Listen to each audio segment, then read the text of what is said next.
Since the invention of ophthalmoscope by Babbage and Hermann von Helmholtz, a lot of things have happened in the field of imaging. So once the direct ophthalmoscope, we were able to see only the disc and macula, and very difficult to see the periphery.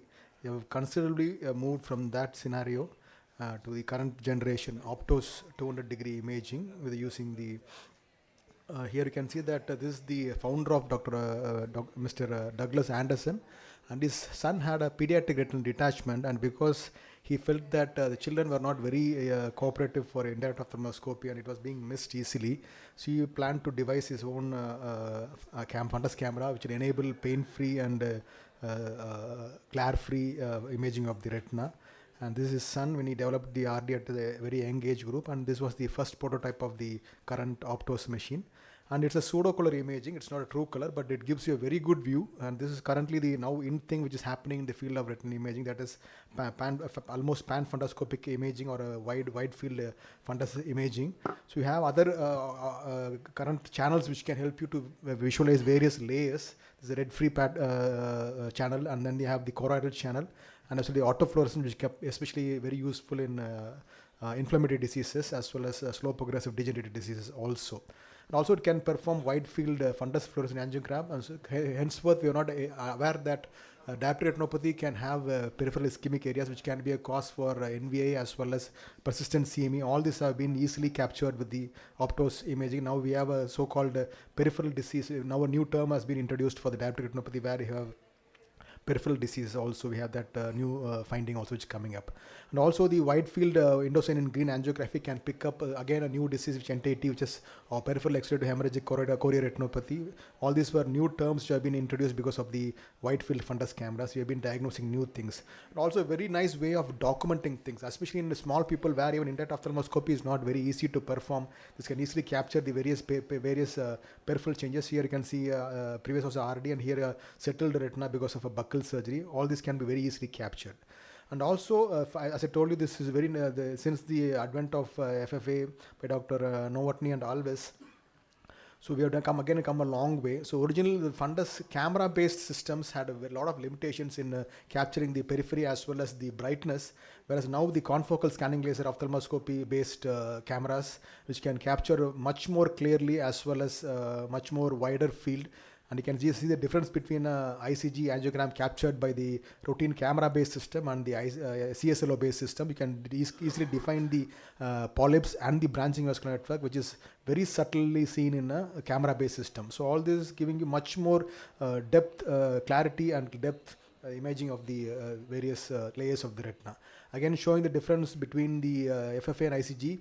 The same patient, you can see the FFA is capturing the classic network seen in the superficial layer, and in the ICG you can see the deeper type 1 component, which is it's a combination of type 1 and type 2 CNM, and both the FFA and ICG are capturing both different parts of the same disease. The deeper and the superficial layers captured by the FFA and the deeper by the ICG.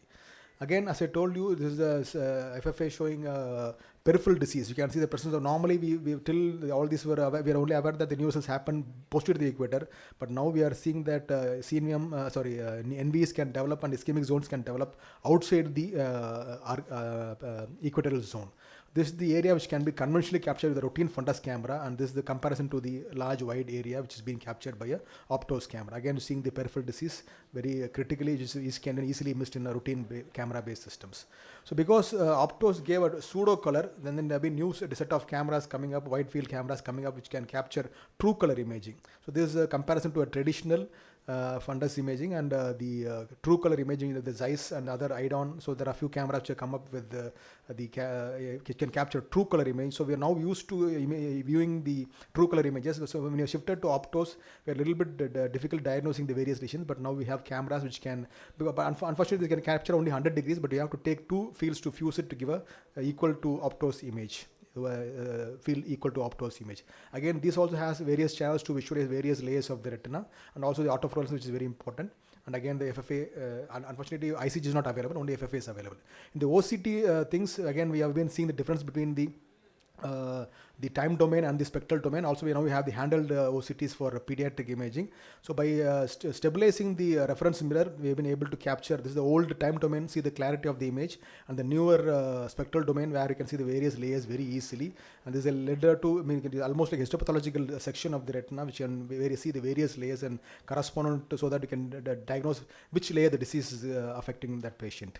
Just showing some examples here. This is a case of a glaucoma, and you can see the nerve fiber layer where there is the so-called sectoral loss of the RNFL, and you can see the multicolor image also picks up that very easily, showing that RNFL loss in that particular inferior notching area. So again, it also gives up the various layers of the ganglion cell layer as well as the nerve fiber layer. Especially this is very helpful in glaucoma and in optic nerve diseases. Just showing a patient of optic neuritis here. You can see right eye is normal, left eye is having a disc edema. When you see the compare the RNFL, it is normal because RNFL loss happens much more later. But when you see the RNFL, you can see it's only the edematous RNFL, not loss. But when you see the GCL, you can see the loss of GCL, indicating that it's optic nerve disease and this optic neuritis. Even though the RNFL is thicker, you can see the GCL thinning is happening, indicating that this is definitely an optic nerve disease, and this was diagnosed with multiple sclerosis and treated with steroids. And again, we have the swept source OCT giving a much more wider and also inner depth. The choroid layers can be very easily seen, so the new pachychoroid diseases can be easily visualized with the swept source OCTs. And the current Opto Silverstone can visualize almost 23 millimeters of a wide retina in a single cut. And now we have prototype machines which can capture from aura to aura the OCT of the retina. So probably in coming years we'll be seeing that. Again, we have the OCTA compared to the FFA. So you can see the layers much more easily, the network vessels. And you can see the, especially for a diabetic patient who has macular ischemia, it's very critical. We can do OCT and diagnose the loss of capillaries in the posterior pole, as well as just showing a patient with the patient had a cardiac arrest recently, so we could not do FFA, but you can see that the OCT can pick up the NVD and the NVE. Again, this can be done in critically ill patients where FFA is not indicated and not contraindicated. And again, this is a patient or a doctor actually who was diagnosed with CSR and undergone 2 sittings of focal laser with no response. And here you can see the fluid here and the small PED which is there in the subfoveal zone. So we had some suspicion that it could be a pachychoroid neovasculopathy, and you can see the OCT is picking up the pachychoroid neovasculopathy. And now we have revised the diagnosis and we can inject anti-VEGF in these patients to treat this disease. So this is a superimposed image of the OCTA on the color fundus photograph. So now also we have the artificial intelligence in the imaging field. So nowadays what we are doing for data in our hospital, diabetic retinopathy screening has been totally automated by using the artificial intelligence. So our address system or the Arvind diabetic retinopathy screening IDC screening systems, which address system, which now we are using only, no doctors are doing the screening, only the AA is doing. So 19% of the work is done by the AA, thereby obviating the need for loss of doctor manpowers. I'll stop here and thank you for your attention.